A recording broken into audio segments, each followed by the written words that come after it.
Peace. Back with a hip hop album review part 10.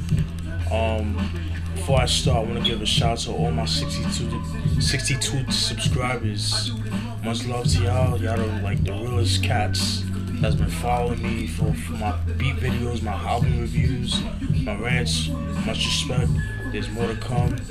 Just stay tuned. I went digging on Friday and today. And on Friday I got like 2 records, and then I bought a CD, and I'll show you the first one that I got. And today I went to Wellington Mall. Everybody that lives in West Palm Beach knows about that mall. People that go there is like, you you got the typical mall rats. Those motherfuckers that go to the mall just to go to the mall. Have no purpose. Trying to get girls, or like the girls trying to get men. I mean, which is cool. I have no beef with that, but it's like, just stay in the mall, or just go to the mall all the time, but for no reason, just go to the mall. And you got these people that that poses. You know what I mean? It's just like you got people that's like too full of themselves and shit like that. You know what I mean? So I just go to the mall just to buy shit. Just buy something and jet. You know what I mean? I don't have time to chill over there and shit like that. You always got people that you see from school that you don't want to see, especially from high school, especially the high school that I went to. But enough of that. That's enough of that little rant, whatever. But I got like 7 CDs. So alright, without further ado, here's the first album. Mike Geronimo's second album, Vendetta. For those who don't know who Mike Geronimo is, I did a review of his first album, The Natural, which was released, which I did in Hip Hop Album Review Part 3. Go check that one out. I did that in a couple other albums, but this is his second album. This album's okay. It could have been better. The reason I say that is because it has a lot more fillers than his first album. Because his first album, it was like more street oriented, whereas this one, like I told you guys in my other reviews, that they had a lot of East Coast artists, especially like around 97, 98 was when they tried they started using a lot of 80s top 40 80s samples, just to try to get that billboard, to get record sales, because they see Puffy doing that.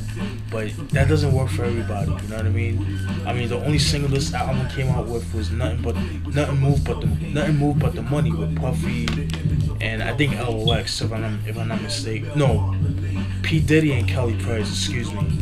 But it didn't really do too well, you know what I mean? And yeah, for real, because it was okay, but it was like a typical P Diddy song from back in 97, you know what I mean? It just didn't work out, Not everybody could do that. But that's not to take away from the album. It has some fillers, but it also got some ill joints. Like, my favorite songs in the album was like Survival, For the Family, Unstoppable, which was a single. He came out back in 96. And it was also on the Fan soundtrack, that movie with Wesley Snipes and I forgot the other. I think Anthony Hopkins, the villain that played the villain. I forgot who played it. It's been a while since I've seen that movie. That movie was a remake of the 1981 version. But anyways, that song Unstoppable was on that. It's a pretty dope song. Pete Rock does his thing on the beat. Much props to Pete Rock. Things Ain't What It Used to Be and How You Been, and also Usual Suspects, which is a classic underground hip hop posse cut, you know what I mean? That has DMX, Ja Rule, LOX, and Tragedy Gaddafi. Man, that shit, man, lyrical fire to yo. Go on YouTube, type in Usual Suspects, Mike Geronimo. Yo, you'll see what I'm talking about. That shit is unbelievable. But this is Mike Geronimo, Vendetta, 1997. This album's okay. Could have been a little bit better. I would have taken out a couple songs, you know what I mean? Especially the filler. It had a lot more filler tracks. It was like half filler, half street oriented. But if you're expecting like the first album, you're not gonna get that. But it's not to take it away. I mean, if you're a fan of Mike Geronimo, you would definitely enjoy this album. So this is Mike Geronimo, 1997, Vendetta. Then you got Neneh Cherry, Homebrew. For those who know who Neneh Cherry is, she's a artist. She's a singer, rapper, DJ, according to Wikipedia that I looked up. She's from Stockholm, Sweden. She's a Swedish artist. You know, she was born from she's of Sierra Leone descent. Her parents are from Sierra Leone. You know, she was raised in Sweden, but then she moved to England, and then she moved to New York, and then back and forth. She was like back and forth, but she stayed in London, and that's what she claimed her home as, is her home. You know what I mean? You know, she came out with an album called Raw as Sushi, which came out in 1989. From what I read on Wikipedia, that's like her most successful album. And this album was her second album, which was released in 1992. You know, this album's pretty solid, man. It's dope because you got a nice mixture of jazz, funk, hip hop, trip hop. You know what I mean? And if you're a fan of trip hop music, you would know Neneh Cherry from Massive Attack, because she was kind of like the founders of, like, you know, she's instrumental of that group of Massive Attack. For all my trip hop heads would know about that. But fast forward to this, 1992. This album is Homebrew by Neneh Cherry. Excuse me. What's cool about this album is that give me 1 second, guys. Album cover, pretty dope, beautiful girl. Got a picture right here, African. You know, like I said, she is of African descent. And then what's cool about this is that, you know, obviously you got the shoutouts, but on every song you got the lyrics to all the songs on the album, which is pretty cool. The most notable song on this album is Buddy X, and from what I read on Wikipedia, that song is actually about Lenny Kravitz. So I guess she and Lenny Kravitz had a little fling going on or whatever and stuff like that. And they have the remix of that song Buddy X with Biggie, which you can find on YouTube, which is actually Biggie's first appearance on Wax. A lot of people think it's Party and Bullshit. No, that's his first solo song, you know what I mean? But this song is actually his debut. And then he did like songs with you know, Super Cat and, you know, shit like that, you know what I mean? But Buddy X, the remix with Biggie, was his first appearance on Wax. It's a solid album. I like it a lot. It's pretty dope. They have a video for Sassy, which was a single too. But the most notable song, like I said, is Buddy X, which is like the biggest song on the album. It's pretty solid, man. If you like funk, you like early 90s R&B / hip hop, like jazz funk type shit, like brand new heavies type shit, you'll definitely enjoy this album. This is Neneh Cherry, Homebrew. This is released in 1992, and this is out of print actually.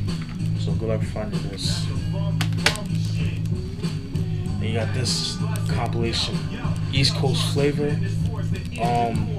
This is a compilation of 12-inch singles from East Coast artists that were like really unknown in the underground, that weren't like mainstream. They were like more underground, but it's, I guess, songs that was really popular in the underground circuit, and it came on this album.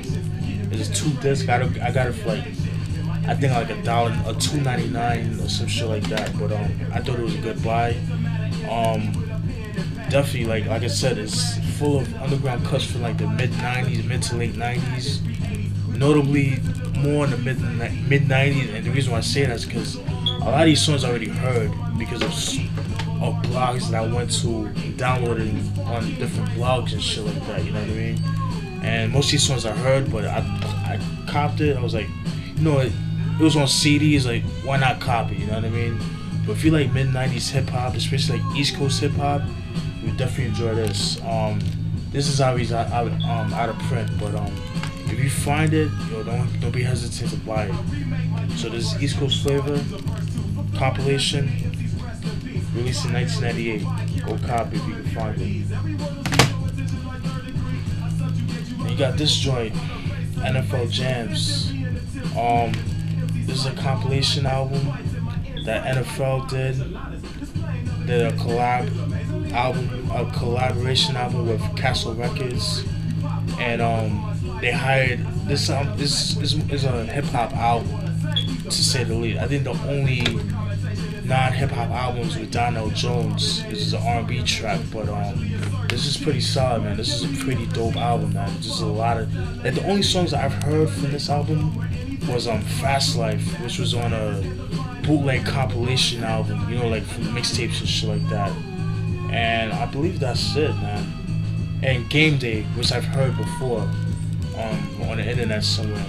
But this is a solid album. If you like midnight, and what I like about this is like a mixture of East Coast, West Coast, and you know, R&B and shit like that. But it's mostly East Coast based artists on this album. But it's pretty dope, man. It's pretty solid. If you like mid-90s hip hop, you would definitely enjoy this. This is NFL Jams, a must-have in your collection, and this is out of print. And then you got my man Professor Griff, excuse me.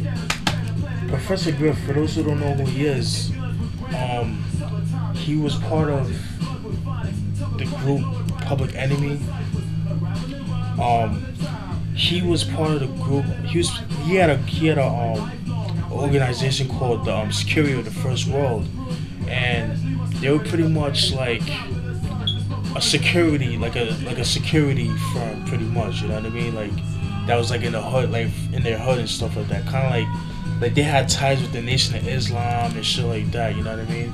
Like I'm pretty sure you've seen like videos like with Public Enemy, like when you see like soldiers, like the militant soldiers, like doing the dances and stuff like that. That's the security of the First World, and you know, things like that. And like in 1989, Professor Griff was doing an interview. I forgot what interview he did, but they was asking questions about him.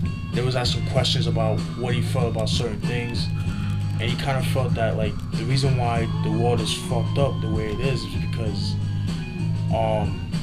Jews were responsible for a lot. Like he was using a lot of anti-Semitic slurs and shit like that, a lot of racial remarks, and that didn't fly well with Def Jam, obviously, and Chuck D, because you had a lot of staff from Def Jam that was people of Jewish descent. For example, Leo Cohen, and you know, Chuck D had to apologize and stuff like that, and then like, to make a long story short, kicked him out. Chuck D kicked him out of the group, and so he released his first album. I believe it was called, give me 1 second, Pawns in the Game in 1989, which he had a group called the Last Asiatics, and a lot of his albums featured the Last Asiatics. You know, he talks about a lot of Afrocentric, like Pan-African views and stuff like that. A lot of, the Black nationalist movement, political.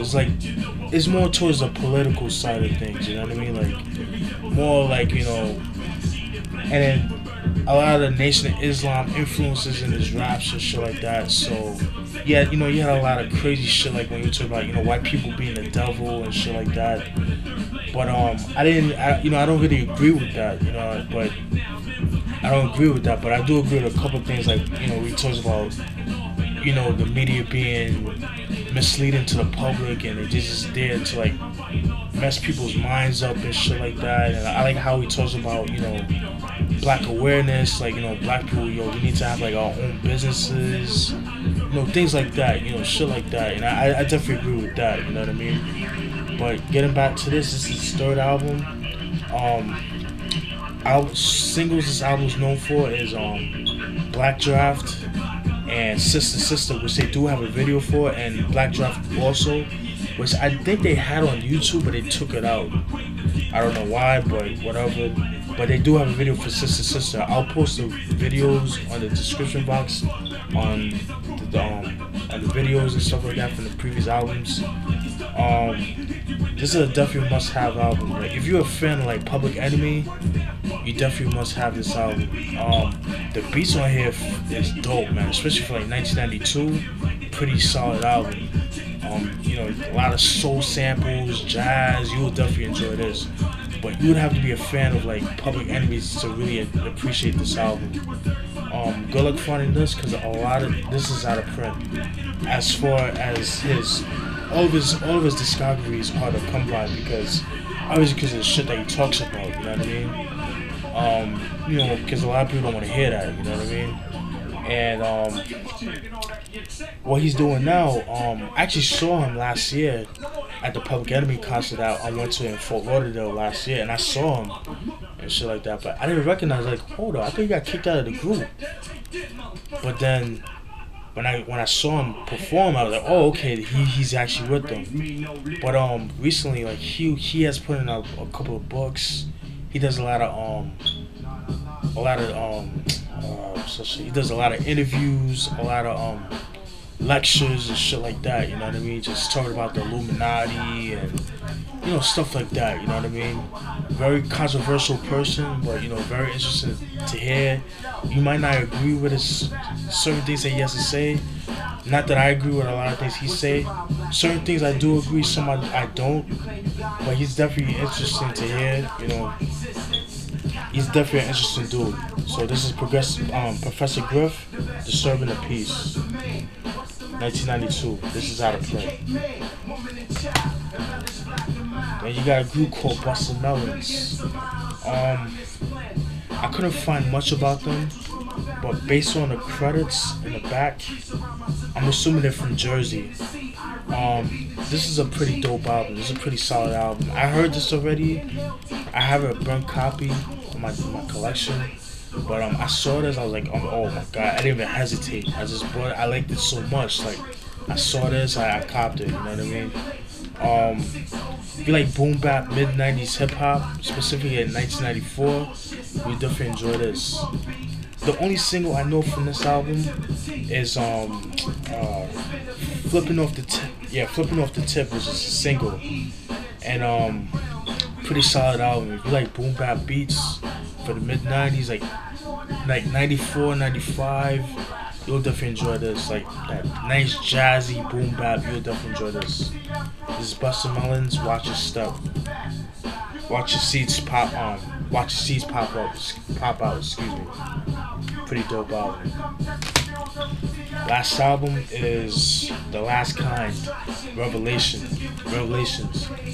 The Last Kind is a group from, well, there are a LA based group, but by their accents, they sound like they're from New York, and I think they are because just by reading the shout outs and stuff like that, they reference a lot of you know, New York streets and stuff like that. So I think they're from the Bronx too, because I read where it says somewhere like in the Bronx, like one of them said the Bronx, so I'm assuming they're from the Bronx.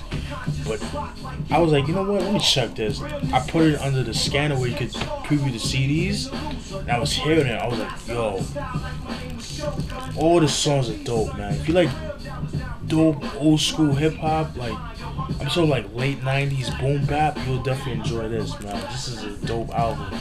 But those that like, if you're a fan like DITC mixed with a little bit of Wu-Tang, the reason I say Wu-Tang is because of one of the songs has like a Wu-Tangish type of beat. You'll definitely enjoy this album. If you like DITC type shit, you'll definitely enjoy this album. Like You know, where they use the SP1200, you know, that 12-bit gritty hip hop. You will definitely enjoy that album. This is The Last Kind, Revelations, and this album was actually out of print. That's it for Hip Hop Album Review Part 10. I know it's kind of short. What I'm gonna do is like I'm gonna go through my album sleeves, and I'm just gonna like the album covers, whatever, like the album sleeves, and I'm just gonna show you the albums, and I'll just do the reviews like that. You know what I mean? Because until I get some new CDs, I go digging. Yeah, that's all I could offer you guys. You know what I mean? So it might be albums that you already have, or you know, I might do some albums that I have that, you know, that hasn't been reviewed yet. You know, that hasn't really gotten like a proper review. So stay tuned for that. I might do that after I finish this review. So hope you guys enjoyed the review. I know it's kind of half-assed. I apologize, but I just do things off the head. You know what I mean? Just do research, kind of just stuff that I know, stuff I didn't know. I just kind of like, you know, just do it off the dome. You know what I mean? Just memorize it, just improvise. You know what I mean?